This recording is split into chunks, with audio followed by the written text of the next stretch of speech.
আজকের এই কেকটা ছিল 1 পাউন্ডের বাটারস্কচ ফ্লেভারের উপরে। এই কেকটা একজন দিদি আমাকে অর্ডার করেছিলেন তার বৌমার জন্য। তার বৌমা একজন জাজ, তো সেই কারণেই এরকম থিমের উপর কেকটা বানিয়ে দিতে বলেছিলেন। উনি আমাকে 3-4 রকম ডিজাইন পাঠিয়েছিলেন, বলেছিলেন যেটা সুবিধা হবে সেটাই বানিয়ে দিতে। তো আমার এটা মনে হলো ভালো লাগবে, সেই কারণে এরকম একটা থিমের উপরে কেকটা বানিয়েছি। কেকটা কিন্তু পুরোটাই ক্রিমের কোটিং করা ছিল, আর সাইডে যে টপার গুলো দিয়েছি বা উপরে যে টপারটা দিয়েছি এগুলো শুধুমাত্র ফন্ডেন্টের। তো এই কেকটা আমি 26 তারিখে ডেলিভারি দিয়েছিলাম। তো আজকে অনেক পরে কেকের ভিডিওটা বানাচ্ছি। রিভিউ পেয়েছিলাম ভীষণ ভালো, বার্থডে কালেরও কেকটা ভীষণ পছন্দ হয়েছিল। তো সেটা শুনে আমারও ভীষণ ভালো লেগেছে। তো যাই হোক, তোমাদের কেমন লেগেছে অবশ্যই কিন্তু কমেন্ট করে জানাবে। যারা আমার পেজটাকে আজ নতুন দেখছে, যদি ভালো লেগে থাকে অবশ্যই কিন্তু ফলো করে দেওয়ার রিকোয়েস্ট থাকলো।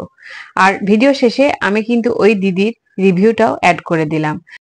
আর আমি কেকটা ডেলিভারি দেওয়ার সময় কিন্তু এইভাবে দিয়েছিলাম, সমস্ত টপারগুলো আলাদা করে বক্সে দিয়ে বাকি কেকটা অন্য একটা বক্সে দিয়েছিলাম।